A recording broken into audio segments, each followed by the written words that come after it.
hello, acknowledges. So, per usual, I always have some groovy ass guests on here who just tell us about their extraordinary ass life, and we learn some knowledge and definitely some damn pettiness. And this woman here, let me tell you, I was on her podcast, and I just was like, we are kindred spirits, and she definitely has the right amount of knowledge and definitely the right amount of pettiness to be on here shooting the shit with a real nigga.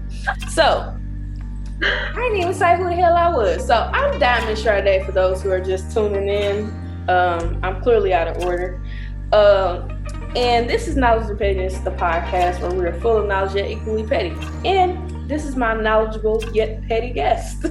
So, honey, would you introduce yourself and tell us what you do? Yes. So my name is Sherley Altidor. I am a flight attendant with American Airlines. I also, as Diamond just said, I also have a podcast called Femme Naturelle, and we talk about everything having to do with relationships, infidelity, sex, you name it, we talking about it. There's nothing taboo. And I'm a mama, I'm a friend, I'm a wife, and all that other extra shit. And I'm fucking up through life, Diamond. Girl, that is my whole life. Like, I'm trying. Man, I just took some duct tape off my life earlier today. This shit is. Yes, hard out here. I keep it real. It's hard out here for a pimp. Oh, it is hard out here though. I had those moments, the hustle and flow, grab the steering wheel, you in charge. Like, I was in charge. Like, that's how it be. Some days you make good decisions, some days you make bad decisions, other days I'm a freaking emotional wreck. Ugh, girl. I don't want to do nothing. It's just, it's life. I try to embrace it in a positive way. As positive as I can. Sis is me, I am sis. Like, I literally be having all the Lenny Williams moments. Like, I just be like, I don't even know. I don't even know why I'm crying, but I'm here. Yeah, I know that feeling. I know that feeling, Diamond. We all go through them days. I'm telling you, we all just freaking messing up out here, trying our best. Man, look, that is me. Okay. So, honey, okay. When we was on, well, y'all gotta hear the episode because I ain't gonna tell y'all what we was talking about. It's a little naughty. My mom and my daddy don't need to listen to it. Y'all gonna hear a different side of super naughty. It's okay. The whole world's gonna hear it. Ew. Yeah, don't listen to parents, children, people who don't want to know me in that light. Don't listen to it. I mean, listen to it, but they're gonna listen to us. Remember what I told you? We are an enlightenment for those people who are not ready to come out. They're gonna be like, "Ooh, these girls talking about what I don't want to talk about in public." Yeah, we talking about all of that. Don't call my damn phone asking me no questions. Don't call her phone. Don't call my phone asking me not damn question. I'm not answering it. I just want you to know it. What? Who did? Diamond. I never like that stuff. I do. A lot of it. I told you it's the ones that are not going to want to talk about it. It's the ones that constantly have to be intoxicated to talk about it. And we weren't even toasted, girl. And nah, that was sober. Yeah. Sober. Okay, we was sober and living our best life. Yes. Just frivolous.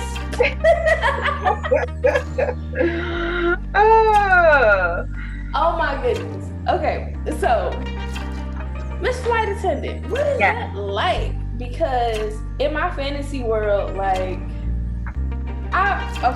if I could be honest, I got fascinated with flight attendants through Sex and the City. It was that episode. Have you seen Sex and the City? I've seen the first one. What? Okay. So how many do they have though? So there's 2 movies, 6 seasons. Okay, so I've seen just the movie and I haven't seen the series. Oh Just God. the movie is all I watched. And it was just Tears. the first movie. I didn't see the second movie because the second movie was just, didn't that just recently, Don't. in the last 2 years? It ain't even worth. Don't. Okay. Yeah, the Okay. second movie, I don't know what they was doing. Okay. So I've only seen the first movie, didn't watch the series. Okay, so in the series, I'm gonna run. Well, the damn thing is old, so if y'all ain't seen it on HBO, it's on HBO. But Miranda, she's a lawyer, and she was talking with this guy, and basically she was like on a speed date, and she lied to him and said she was a flight attendant. Oh. Because when she was like saying, "Hey, I'm a lawyer," like men weren't interested. But when they said she was a flight attendant, it was like she was exotic and all this other shit. So I wanted to be a flight attendant, and I was like, I want hoes. Like, Did you want hoes? I wanted hoes. Like, I just thought it was cool to like be able to fly her, fly there, be like, I see you on the next flight. That, in my fantasy world. Real life, I ended up being an engineer. So you're working on the back end of what I do. You're making sure that aircraft is up to fucking par before I walk on it, honey. I know. I'm keeping your gorgeous ass safe. Yes, boo. So how has it been a flight attendant? You know what? I absolutely do love my job. So before this, I worked in the health field, and so I worked in the health field. I worked in administration because I don't give a fuck about people's pain levels, and I don't want to change what you call those bed pads. Don't tell me you got to go to the bathroom, none of that.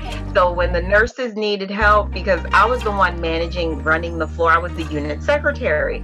So I would put their charts together, contact the doctors, give me all the administrative stuff. I'm gonna do that shit. But do not call me into the room. Don't tell me you need to put a Foley catheter in. Don't tell me you need to have me hold the old lady's legs because she fussing. Don't tell me you need help changing somebody's diaper. I don't want any type of contact with people like that. And then when they put the call light on, I need my medication. I haven't had my Advil, and I don't know. I don't get two shits. So I knew what I wasn't supposed to be in. And even I realized some of these nurses weren't supposed to be in, because no, you in the field for the money, obviously, but you don't have empathy for these people at all. And I knew I didn't want to do this. Don't tell me about your pain level. I don't care if it's a 10, deal with it, because I don't give a fuck. So I was in the health field before this, and I enjoyed what I did, but there was no advancement. I didn't feel fulfilled. I just felt like, I'm just getting up, going to work. Yeah. So we went on a trip. Hubby's best friend got married. We went on a trip to Atlanta. Girl, the whole entire trip, I was gawking at the flight attendant, both going there and coming back. And I was just staring at her. I know this lady till this day, she probably thinks, why the fuck is she looking at me? Just looking at her, just like, your job just seems to be very fascinating. And I was on Spirit. And I said to myself, I'm going to go home and I'm going to apply. After that trip, that's it. Because for years I thought of doing it, but I was self-destructing myself and saying, you ain't qualified for that, boo. Don't waste your time. They ain't gonna hire you. Don't do it. That's not for you. Don't do it. So I thought about it for years. I didn't do it. And after that trip, I just kept staring at the girl. Literally within 24 hours of coming back for that trip, I applied. The first job I applied for, I didn't get. We ain't gonna say who the company was. Fuck y'all. But I didn't get it. Okay, I didn't get it. But that didn't hold me down. I applied for that job. You're not from New Jersey, but it was right around Sandy, because it was in 2012 when Sandy came through. So I applied for that job, and it takes time when you apply. So it was it was the first week of October I applied. They got back to me in November, and then they shipped me out to go do the interview. And when you go to the interview, you know that day if you get the job or not. So I knew I didn't get the job. I came back. Then I think a week or two later, they officially emailed me letting me know I didn't get the job. That same day, I applied for the company that I am with now, US Airways, who merged with American Airlines. And that was in December in 2012. They called me in January 2012. I flew out there, got the job, boop, boop, boop. And I started working them of March of 2013. Other than having my children, one of the best decisions in my life. I really, really do enjoy my job. I love my job. So how is it like to get into all that story? There are good days, there are bad days. Most days are good. I'm not a morning person, so do I like the early departures? Hell no, I don't. 5 a.m., 6 a.m., 7 a.m. I don't like those departures because remember, 6 a.m. departure as a flight attendant, just like y'all got to be there early, we got to be there early, and we got to sign in at 5 a.m. So now you talking about I got to at least, because I'm 45 minutes from the airport, so I got to at least leave my house at 3:45. So as early as you moving, I'm moving. It's early. Those things I don't like. But the traveling, going different places, I really enjoy that part of the job. Now, when I work domestic. I don't do international. That's just a personal decision. I keep international for personal travel. So when I work, I only work domestically. The hardest part about our job is the human beings, is the passengers, to be honest with you. Sometimes we have people that are in very challenging situations. Sometimes people are not always traveling for joyful reasons. Yeah. And that can be the hard part because we deal with so many different personalities, Diamond, that you have to learn how to balance, like how you're maybe dealing with passenger who's sitting in 8 Echo is maybe not how you need to deal with the passenger who's sitting in 24 Delta, because you're dealing with two completely different attitudes. So now you have to like adjust. Yeah. And that's the hardest part of our job, is learning how to deal with the many attitudes that we're seeing on a daily basis.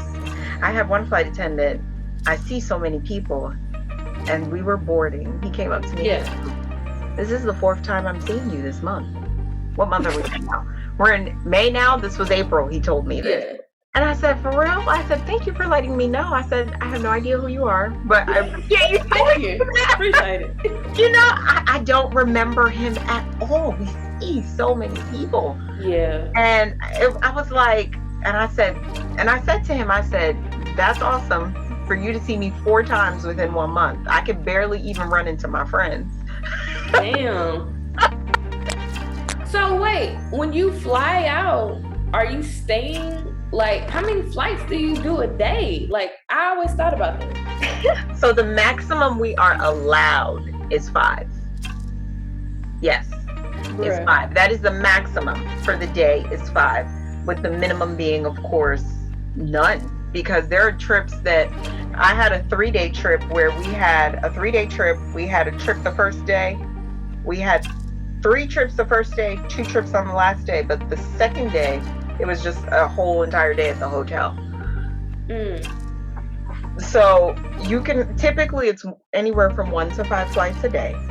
If it's 5 flights, that means they're most likely short flights, an hour to 40-minute flights and quick turnarounds. And you're probably not going from east to west. You're probably just staying on the East Coast. We don't see 5 all the time. On average, we're seeing 3 or 4. 5 not that often, but we do have some trips where you have 5 legs built into it, but that's a very long day. But it's normally 3 or 4 on average. So do you always fly back home, or like? No, it depends. So there's 1 day, 2 day, 3 day, and 4 day trips.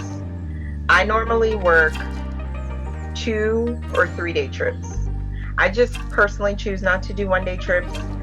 We have a lot of flexibility when it comes to our schedule. The other interesting thing about our job, most people go to a 9 to 5 or go to an 8 to 4, whatever shift it is that you're working. You know, you're working with Sally, Bob, Sue for the day shift. And maybe if you work with the evening shift, you're working with Tamika, Arthur, and Robert. Yeah. You know, these are your consistent people. Unless they leave the job and someone new comes on, this is who you're going to see. We work with a new crew each and every time. So not only are we adjusting to the passenger, every trip you're working with a new crew. So prime example, I have a trip on Friday. I leave for LA Friday morning at 7:00 in the morning. I have no idea who my crew is going to be. There you go. And this is the scariest part of our job, because you want to hope your crew is medicated and they're not bringing their personal problems to work, because it's different when you know somebody. When you know Arthur, you already know Arthur's situation. All right, you know, Arthur's married with 2 kids. He might come in with a little attitude today because his wife pissed him off in the morning. Yeah. I don't know this person from Adam. So at the end of the day, that's the scariest part when you start, is like, did Samantha take her meds today? Because how is she going to be on this trip? You don't know these people. That's the scariest part. You know, you already know the passengers, but you don't know the crew, because it's a new crew each time. Every now and then, you vibe with a crew member. Or towards, as the trip goes on, you're like, okay, y'all start to connect, because that's what we do as humans. You connect, and then after the trip, you may bond with somebody, and then you hope you work with them again. And you do. Every now and then you'll work with a friend again, but that's not often as you would like it to be, unless you guys are constantly buddy bidding together. But everyone's personal lives are different, and that's hard. I always thought like the crew was like standard, like it was a standard crew, and then there was the Beyonce of the crew who always did the announcements. So the crew is standard for the trip. So we might be on a 3-day trip, and you keep that crew for the 3-day trip, unless somebody gets sick, or unless unless really truly the only way you would get a new person is unless somebody gets sick or something happens and they have to remove somebody. But for that trip, so let's say, what's today? So for my trip on Friday, I have a trip. I leave Friday morning, and then I'll be back Saturday morning. I'm only gone for 24 hours because I do LA. I leave in the morning, and then I do the red eye back. So I'm only in LA for 12 hours. I'll keep that same crew. The same crew we came in with is the same crew we're going to go out with. Okay. But I have another trip on Sunday morning. That's not going to be the same crew. That's going to be another crew. And that's another 2-day trip. So I leave Sunday morning, and I'll be back Monday night. And we'll keep that same crew for the 2 days of that trip. So for the trip, you keep the same crew. But normally a flight attendant, we don't work. So a 9-to-5er typically works 160 hours a month, because 80 hours. You work 160 hours a month because you're working 80 hours every 2 weeks. You're working 40 hours a week. Yeah, so I look at you now. You're running those numbers through your head. You feel overworked, Diamond? Hell no. She's like, what? I was like, wait, I worked that many hours? Yes, I'm productive as fuck. Girl, I do not. Say it again, 160. Man, I do not. Yeah, I do work. What do you work? You work 40 hours a week?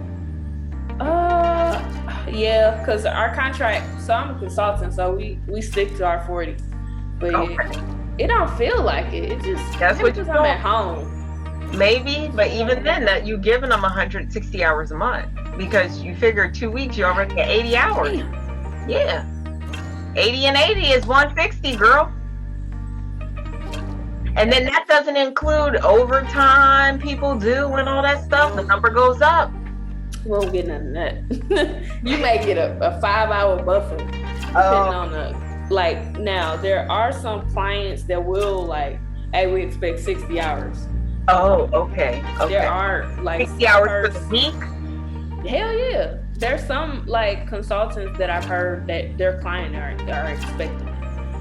The clients we've interacted with and how we work, it ain't happening. Now, if it's getting end of the year, those type of navigating holidays, it might be a big push to get things done. But just on a random week, do 60 hours? No, that's a lot. That's about 10-hour days, 10, 20, 30, 40, 50. That's 10 to 12-hour days. No, when I worked in manufacturing, yeah, like that was standard. Like you had to work them 10 hours. It's like, I'm gonna work 10-hour days because it looks good. Yeah, better go. So we don't work. Okay, so it is feasible for us to work. The most I could say we could probably get away with is 150, 160. But the typical people who are doing that are just single people whose kids are bigger, or who don't have any kids and who don't have anybody at home that they report to. I shouldn't say it that way, but if you don't have a significant other in your life, because a person who's working 150, 160 hours a month, you're gone. I saw somebody schedule, they had 2 days off.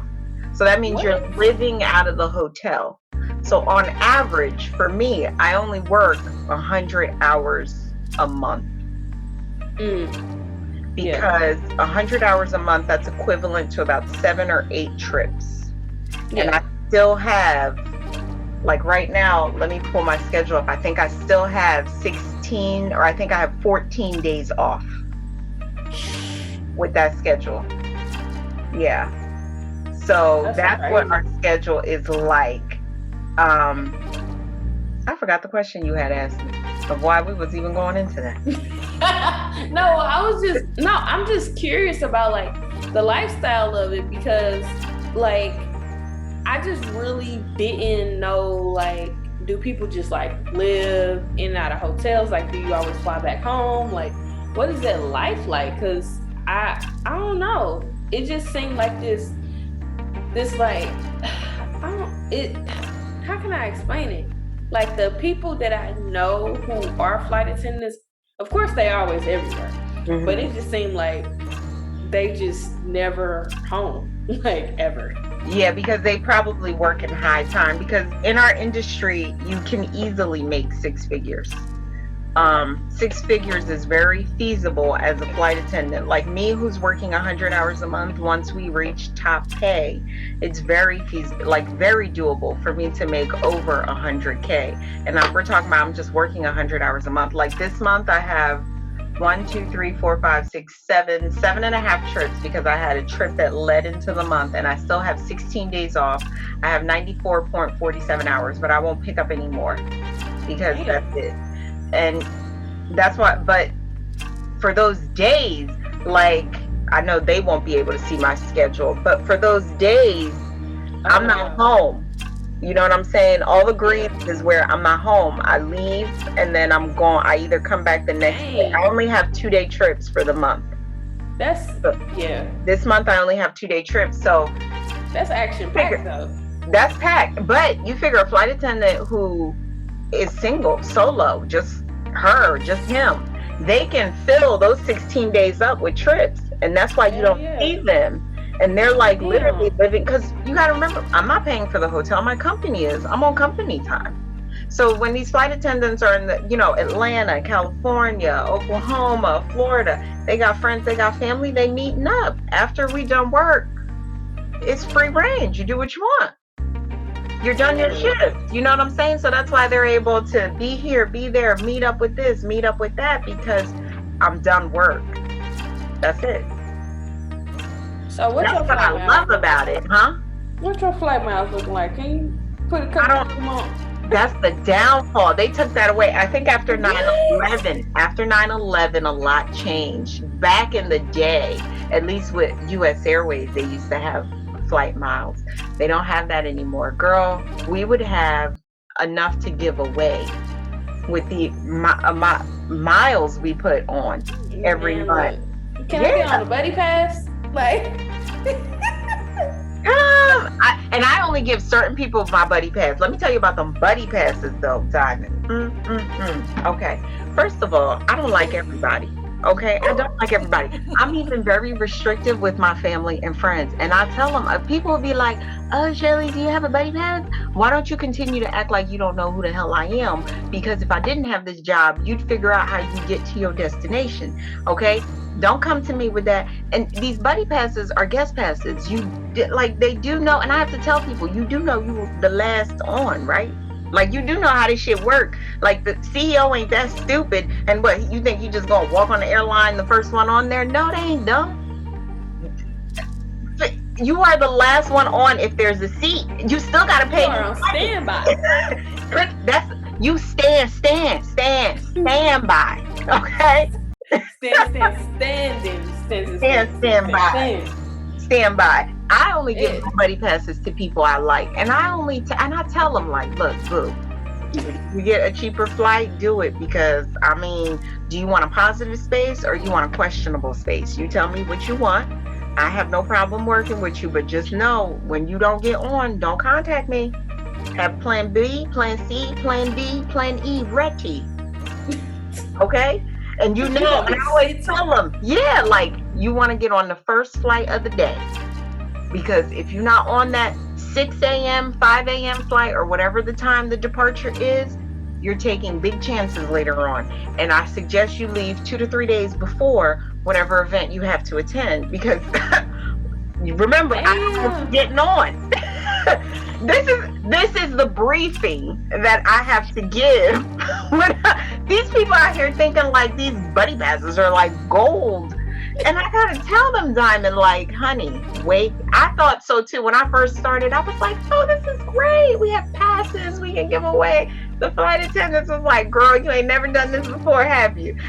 And I was like, no, what's the big deal? She was like, just give it time.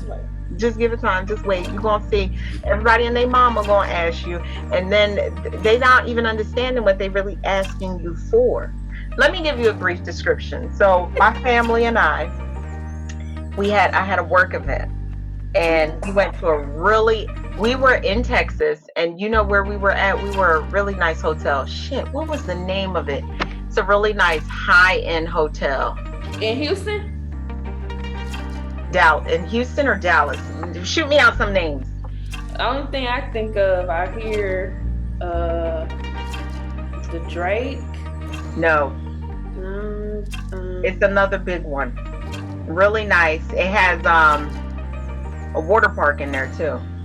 Oh shit. I don't know that one. Not it hold on. I'm gonna find this hotel because I gotta tell you the name of it. Either way, as I'm looking for this name. Yeah, I'm looking. The work event that I brought my family to, because I was able to bring my family. There was a water park inside the hotel, so I was able to bring my kids, which was great. Girl, getting there was not a problem. I was fortunate we were able to get there with no issues. Coming back, I was positive space because the company, made sure I was going to get back home. My family was not positive space, which is normal because they're not going to positive space your family. What the hell is positive space? That sounds like positive space means like it's our responsibility to get you back. But it's not a responsibility to get your family back. Then said that's why people be like thinking, oh, you got niggas on your own. That's basically what that means. Yeah, like we gonna get you back because we have to, because you on a work event. Your family, you just invited them. That's not our problem. That's crazy as shit. Mm-hmm. So okay, all right, no problem. So we got there, no problem, right? And then it's called the Gaylord. You've heard of the Gaylord. Oh yeah. So we were at the Gaylord. Really, really nice hotel. Expensive as hell too. Anyway, on the way back, we couldn't get on the first flight because I was positive space. It was a family. It was me, family of 3. We were short 1 seat. So there was not enough. Even if I took the jump seat, there was only 3 seats. So one person would have had to stay back. We wanted to all travel together. So I was like, okay, that's not going to work. The second flight to Philly, no seats. My family and I, now mind you, I work for the company. My family and I had to go from Dallas to Phoenix to Philadelphia. So we left on Thursday evening. We didn't get home until Friday morning just to get back home. But we're flying for free. The company looks at it as you're not paying jack shit. Figure out how to get the hell home. And this is what I tell people, like, it's not easy for me either. not liquid gold over here just because I work for the company. I still got to figure it out, maneuver, have plan B, have plan C, have plan D. Shit. When people are like, oh my God, let me get like a PS Pass. Can I get a hookup? Bitch, you don't want no hookup? Like, it's no hookup over No, here. because on the outside looking in, that shit look like a flash pass, like some Six Flags shit. Like, I'm gonna skip all you motherfuckers. I'm about to be first class, babe.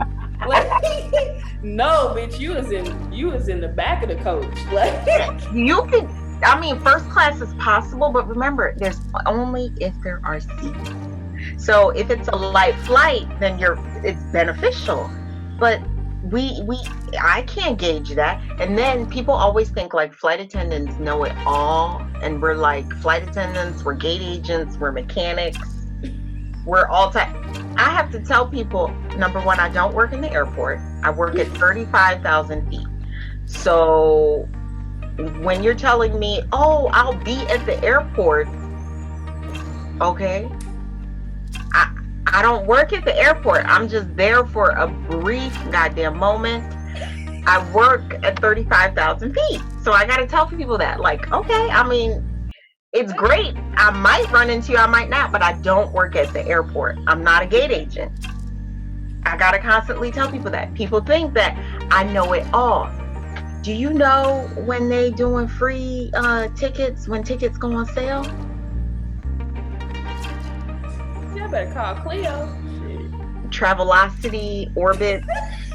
I don't know. People think like I know it all. And then when I try to be Diamond, I try to be so blunt, like, girl, I work in a tube at 35,000 feet. I don't know nothing else. I don't. I'm educated through the gate agent, because sometimes y'all asking me such obscene questions. I gotta ask the gate agent. So listen, because I found out, right, when people book through Travelocity, Orbits, and stuff like that, they give them any seats. So when these families come on and they're scattered, the first words out their mouth is, "This is how they booked us." And I learned from the gate agents, as time has gone on, because I'm always asking the gate agents questions. Yeah.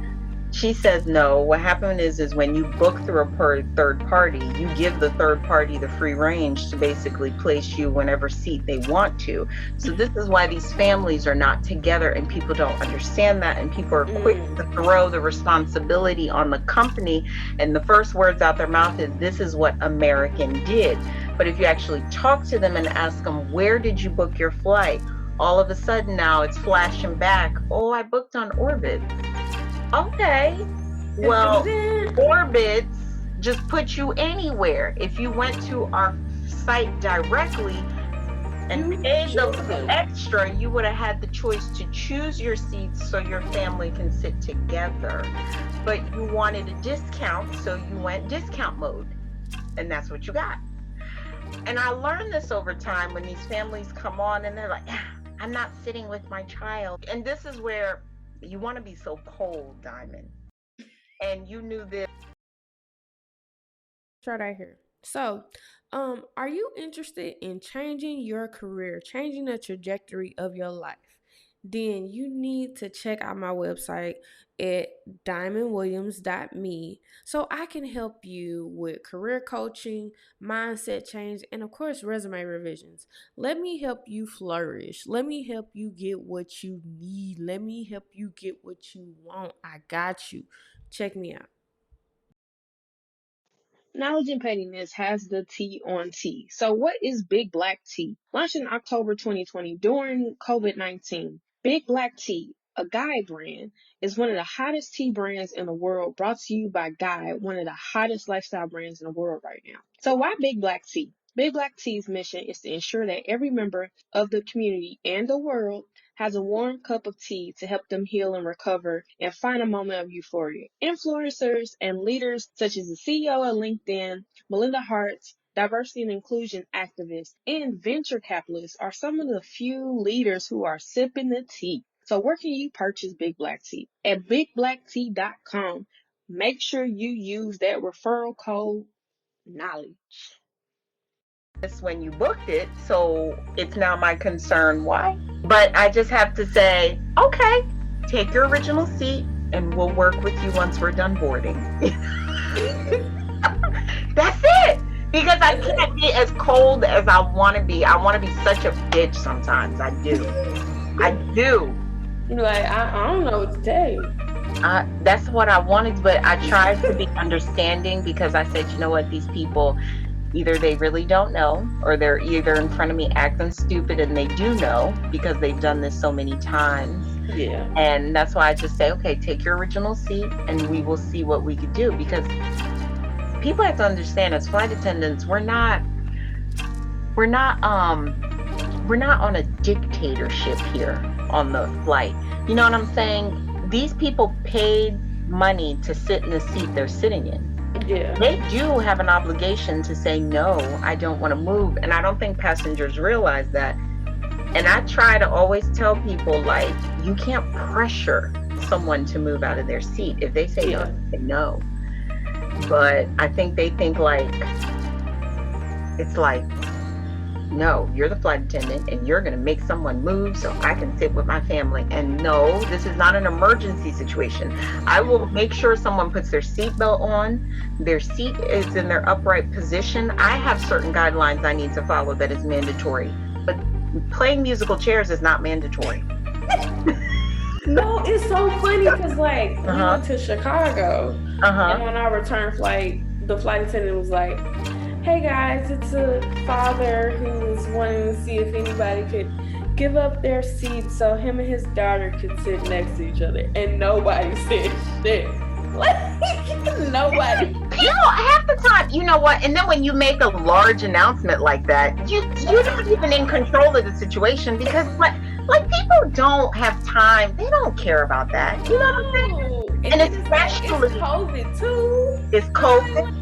And Diamond, remember, let's say you and your husband went on the site directly. It doesn't matter what company, whether it's American, whether it's United, whether it's Spirit, or wherever it is. You paid that extra money to sit next to your man. Bitch, you ain't moving? I'm not moving. I'm sorry. You know? And then you're looked at like the mean one. But okay, if I'm willing to pay the extra seat so I can sit next to my companion, you maybe need to consider that for your next flight so you can sit next to your 5 children. Right. Or you could pay me to sit here. You understand? And I've learned this over the years. Like the good flight attendants have told me, you don't force anybody to move. You don't do that. That's not what we're here.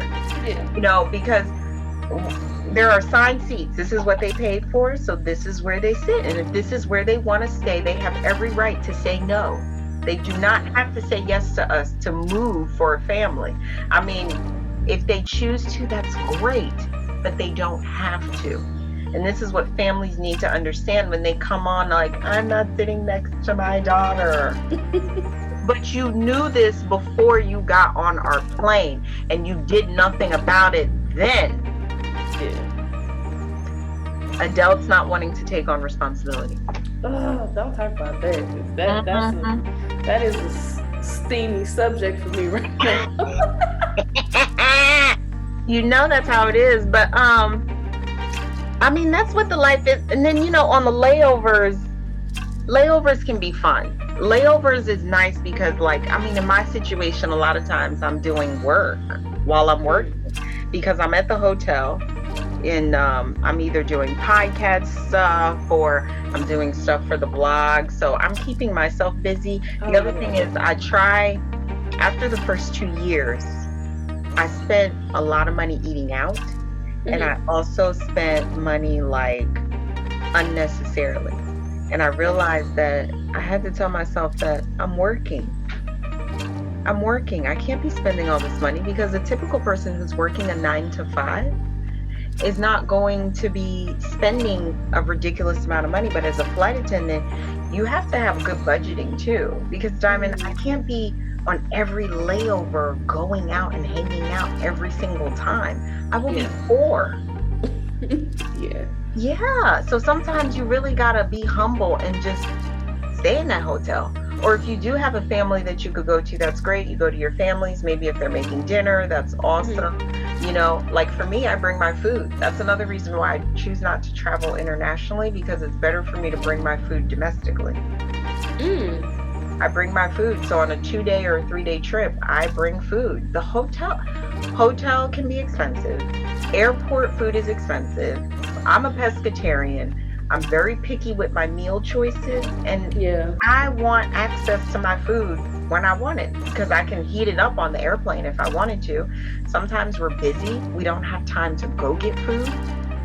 I need access to like snacks and food and stuff, and people don't realize that because, you know, our lifestyle is so glorified that some of the nitty gritties aren't talked about. Like many of us bring food. Yeah, many of us bring food. Y'all had like a per diem or some shit like that. We do. So we have an hourly rate, and then we have a per diem rate for the trip. That covers from when we sign in to when the trip is done. We have an additional per diem rate we get paid on top of our hourly rate. Gotcha. Because we're away from home. And it's kind of like a food, it's not, I wouldn't say it's a food stipend. I guess you could call it that for the general public, I guess, to kind of understand. That's what the per diem rate is really kind of like food coverage. But, you know, it's just not enough, because you figure, think about it like this, Diamond. I'm going to LA on Friday. So I leave my house early. I might have breakfast, I might not. It depends on how early I get up. Now, I need at least 2 meals. You have to be lucky to find something at $10. You know what I'm saying? So now 2 meals, that's just 2 meals. I'm already at 30. That doesn't include any snacks, nothing. I like to eat. Food is good. You know, so I remember one time I did a 4-day trip. I spent $80 on the 4-day trip. You might think that that's a lot, but let's calculate a 4-day trip from the first day to the last day. $80. That's only averaging $20 a day. Yeah. 2 meals at $10. If you break it down that way, you understand what I'm saying? 80 may seem a lot, but just think about somebody, if somebody works 3 4-day trips for the month, 80, what's my math? 80 and 80, you're already at 160. That's over $200 on food. So this is why, you know, our lifestyle is so glorified, but this is why I bring my lunch. That way I can eat Lunchables. I Fuck that shit. Whatever works for you, you bring it and you eat it, so you don't have to spend your money. And that way I can pay someone to edit my audio. That's a lot of money. And it's not like it's food where it's like you eat it, it's left over, you use it again. Like, that's just single use shit. Yeah. So, you know, I bring my food because it's cost effective for me. And that way, if maybe on a trip here and there, I want to treat myself, it's not bad if I treat myself to something, because 90% of the time I'm bringing my food. So if I want to go out with the crew, if we want to go out to eat, no problem. If I want to treat myself to a dinner, no problem. Here and there is fine. But every time on a trip, it's too costly.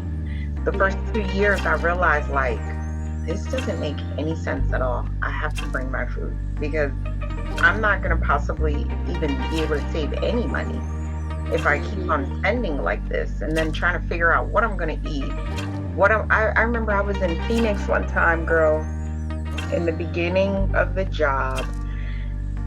We came in late. I was starving, hadn't eaten anything all day. I think I had grabbed something off the plane. And that gets old eventually, eating airplane food. It's not anything to be like, oh my God. Yeah. I did room service. I paid $20 for a hamburger and fries at the Sheraton Hotel in Phoenix. And that was the day I was like, fuck this shit, man. Literally, I'm like, $20 for a burger and fries. Like, it better be made by Gordon Ramsay. No, it wasn't even anything to boast about. Like, you know what I'm saying? And I'm like, God damn, $20. You know, of course I did room service, so that includes tips, this and that. But $20 for a burger. And some people might be like, oh, I mean, it's okay. No, it ain't okay. That's a lot. That was one meal. Right. Shit. And it was only 4 in the afternoon. So later I'm gonna be hungry. So now I gotta spend another 20. I'm already $40 for the day on food. The shit And adds food is up. expensive. It is. It They need is. to have like food stamps for airline workers. That's what I'm thinking. Food stamps. That would be nice. But I guess they give us the per diem. But yeah. I want to save my per diem and I will bring my food. It's cheaper for me to bring my food because you know what's in your area. You know what you have. Sometimes you cook a meal. It's just better for me to bring my food. I bring my food, I bring my snacks, and we're all good. I know I can't wait for when we're able to start back traveling to go see clients. Like I don't miss the waiting part of traveling and all that shit. That shit is the biggest oxymoron. You rush to the airport to go wait. Yeah. Hurry up and wait, like military says. Basically, I just want to see some shit. I just want to collect some flight miles. You know what? And this is the blessing of my job. I tell myself, even in our industry, there are flight crews that complain. I remember when I first started, there are certain people. So going into, we'll use London is the most expensive international destination for us. And what I mean, we have to pay for taxes coming in. Dang. And it's $200. But $200 opposed to paying a full airfare ticket is good, right? But there are flight attendants that complain about that. It's part of life. People are going to complain about everything. I appreciate this job so much because it gives me the opportunity to see the world for free.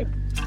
I just need to figure out how I'm going to get there. Because maybe straight through might not be as easy as I would like it to be. So maybe I have to do a connection. Maybe I have to do connections. Either way, I just need to figure out how I'm going to get there. But either way, it's not costing me barely. Domestic is completely free.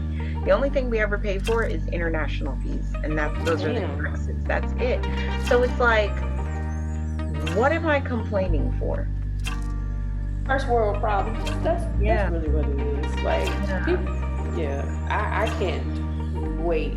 I wish I had a $200 London flight. Oh, that's all you're charging me? $200? I'll take it. You know what I'm saying?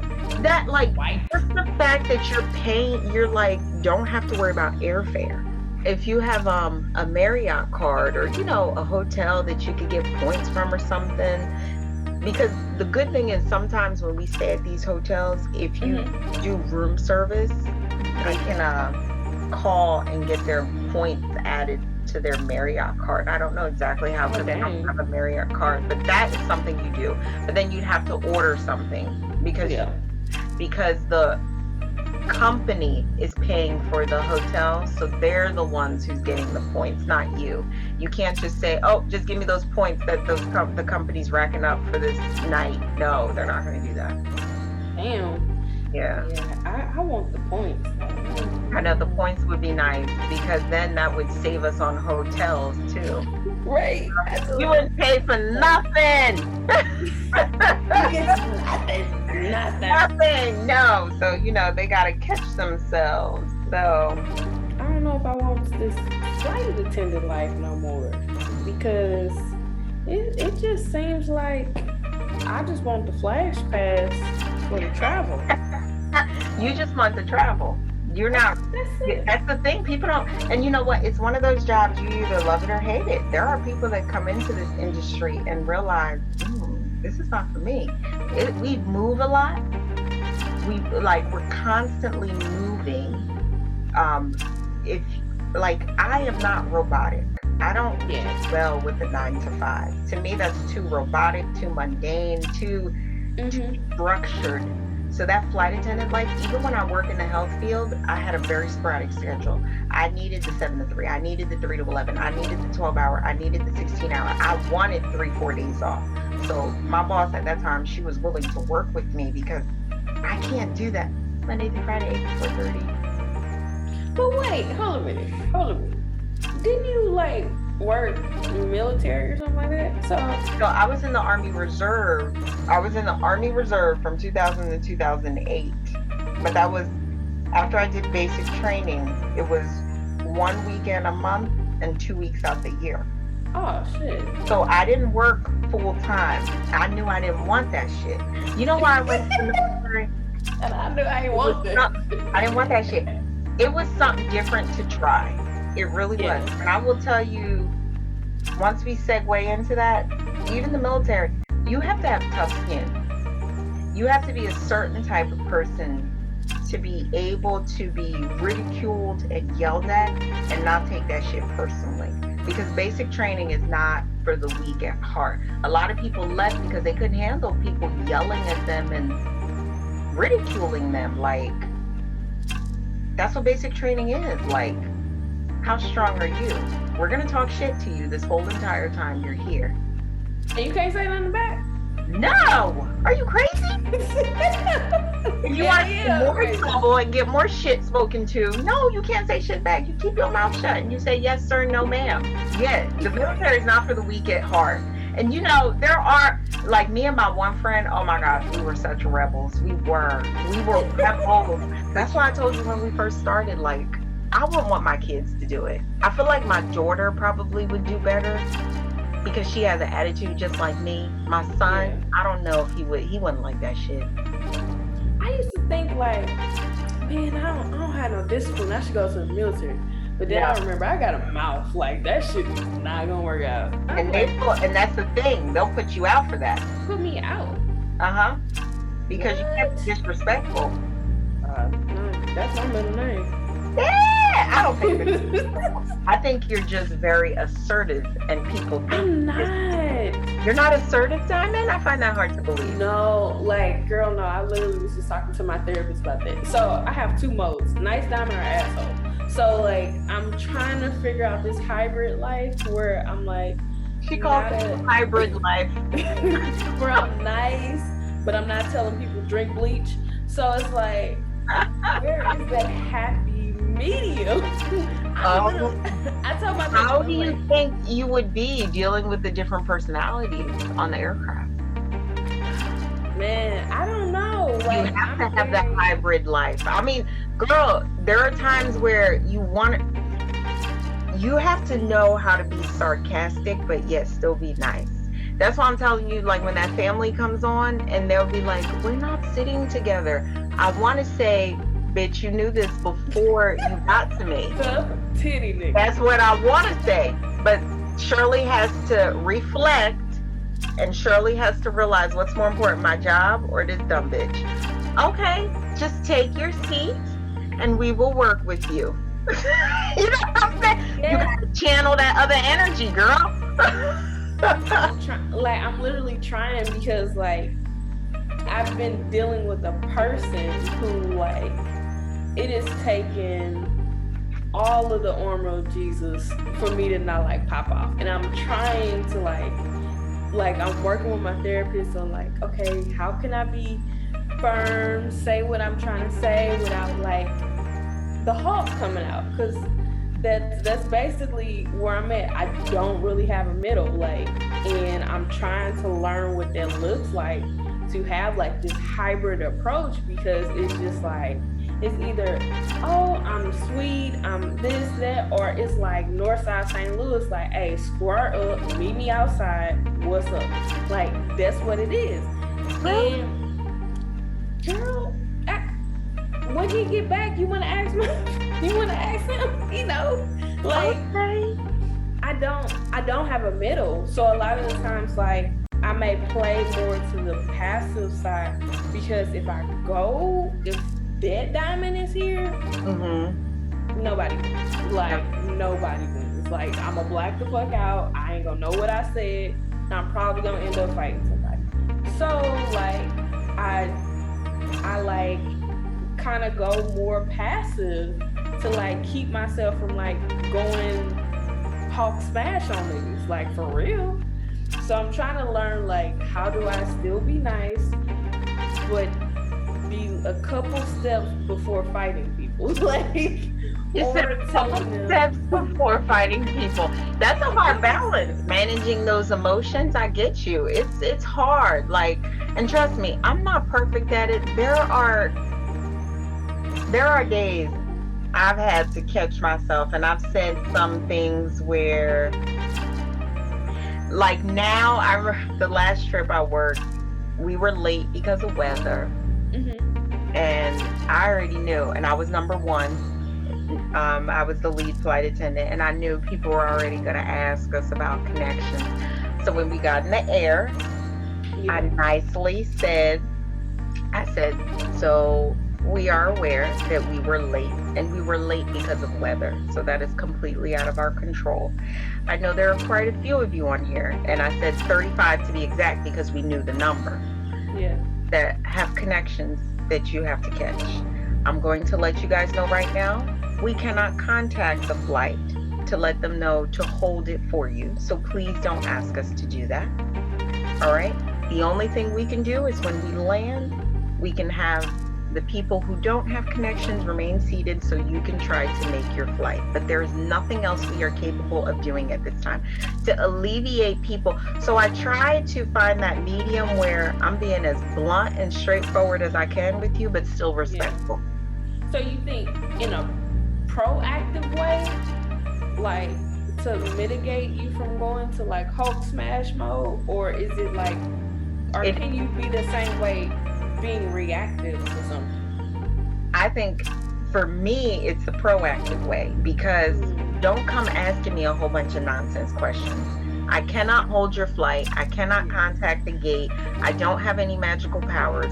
And the same thing I'm going to tell you for the person who's sitting in 9C, it's probably the same thing I'm going to tell 12 Delta, and the same thing I'm going to tell 15 Echo. So I make a broad announcement. Don't bother us. Don't talk to us. Don't ask us about connections. We cannot do anything. And people forget, people literally feel flight attendants can do it all. We can't. They think we're reservations. They think we're the gate agents. We're also flight attendants, and we're maintenance. And one guy had the audacity to tell me, so do you guys fly the plane as well? And I wanted to say, like,